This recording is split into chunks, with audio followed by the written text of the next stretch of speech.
Audio clip number 24۔ اس میں آپ قرآن پاک کی سورہ بقرہ کی آیت نمبر 67 سے لے کر 70 تک آیتیں، اس کی تلاوت، ترجمہ اور تفسیر صراط الجنان سنیں گے۔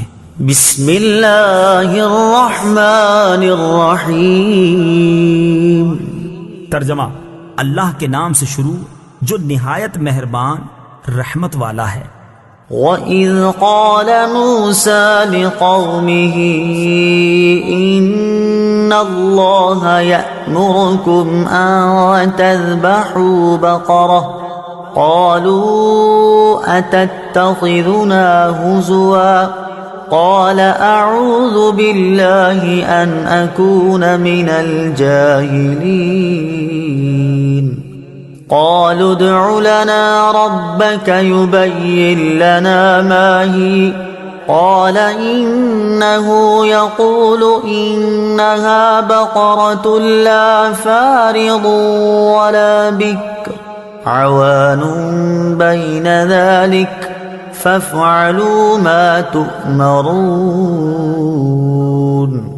قالوا ادع لنا ربك يبين لنا ما لونها قال إنه يقول إنها بقرة صفراء فاقع لونها تسر الناظرين قالوا ادع لنا ربك يبين لنا ما هي إن البقرة شابه علينا وإنا إن شاء الله لمهتدون۔ ترجمہ: اور یاد کرو جب موسیٰ نے اپنی قوم سے فرمایا بے شک اللہ تمہیں حکم دیتا ہے کہ ایک گائے ذبح کرو، تو انہوں نے کہا کہ کیا آپ ہمارے ساتھ مذاق کرتے ہیں؟ موسیٰ نے فرمایا میں اللہ کی پناہ مانگتا ہوں کہ میں جاہلوں میں سے ہو جاؤں۔ انہوں نے کہا کہ آپ اپنے رب سے دعا کیجئے کہ وہ ہمیں بتا دے کہ وہ گائے کیسی ہے۔ فرمایا اللہ فرماتا ہے کہ وہ ایک ایسی گائے ہے جو نہ تو بوڑھی ہے اور نہ بالکل کم عمر، بلکہ ان دونوں کے درمیان ہو، تو وہ کرو جس کا تمہیں حکم دیا جا رہا۔ انہوں نے کہا آپ اپنے رب سے دعا کیجئے کہ وہ ہمیں بتا دے اس گائے کا رنگ کیا ہے۔ فرمایا کہ اللہ فرماتا ہے کہ وہ پیلے رنگ کی گائے ہے جس کا رنگ بہت گہرا ہے، وہ گائے دیکھنے والوں کو خوشی دیتی ہے۔ انہوں نے کہا آپ اپنے رب سے دعا کیجئے کہ ہمارے لیے واضح طور پر بیان کر دے کہ وہ گائے کیسی ہے، کیونکہ بے شک گائے ہم پر مشتبہ ہو گئی ہے، اور اگر اللہ چاہے گا تو یقیناً ہم راہ پا لیں گے۔ وَإِذْ قَالَ مُوسَى، اور جب موسیٰ نے فرمایا، تفسیر صراط الجنان میں ہے۔ ان آیات میں یہودیوں کو جو واقعہ یاد دلایا جا رہا ہے اس کا خلاصہ یہ ہے کہ بنی اسرائیل میں ایک مالدار شخص عامیل کو اس کے عزیز نے خفیہ طور پر قتل کر کے دوسرے محلے میں ڈال دیا تاکہ اس کی میراث بھی لے اور خون بہا بھی، اور پھر دعویٰ کر دیا کہ مجھے خون بہا دلوایا جائے۔ قاتل کا پتہ نہ چلتا تھا۔ وہاں کے لوگوں نے حضرت موسیٰ علیہ السلام سے درخواست کی کہ آپ دعا فرمائیں کہ اللہ تعالی حقیقت حال ظاہر فرمائے۔ اس پر حکم ہوا کہ ایک گائے ذبح کر کے اس کا کوئی حصہ مقتول کو ماریں، وہ زندہ ہو کر قاتل کے بارے میں بتا دے گا۔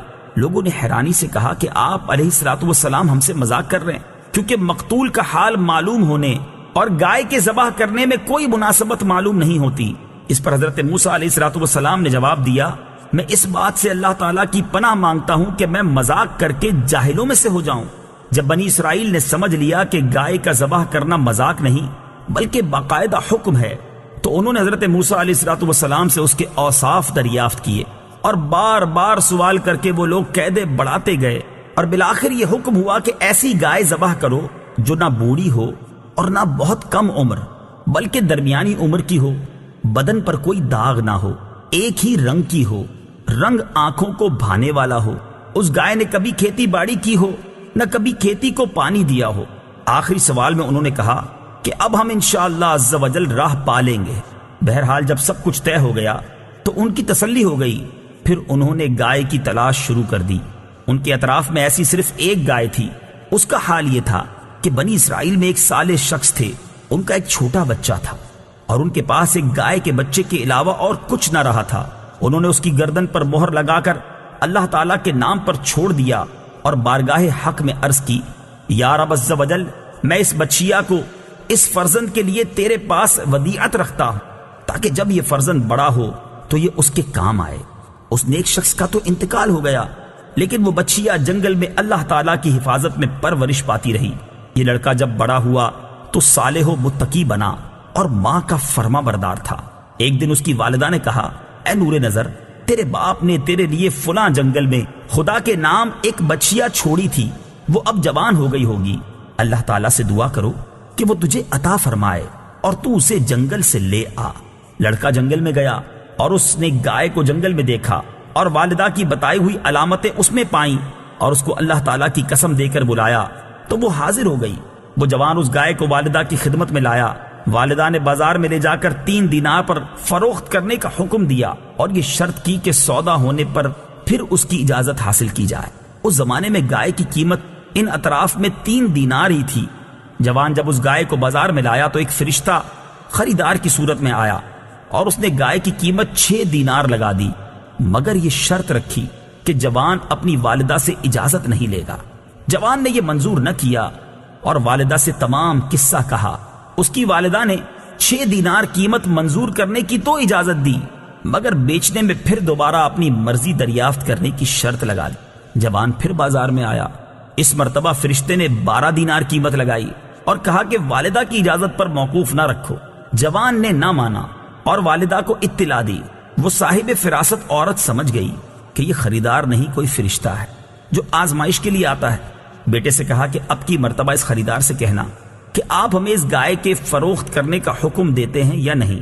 لڑکے نے یہی کہا تو فرشتے نے جواب دیا کہ ابھی اس کو روکے رہو، جب بنی اسرائیل خریدنے آئیں تو اس کی قیمت یہ مقرر کرنا کہ اس کی کھال میں سونا بھر دیا جائے۔ جوان گائے کو گھر لایا اور جب بنی اسرائیل جستجو کرتے ہوئے اس کے مکان پر پہنچے تو یہی قیمت طے کی، اور حضرت موسیٰ علیہ الصلوۃ والسلام کی ضمانت پر وہ گائے بنی اسرائیل کے سپرد کی۔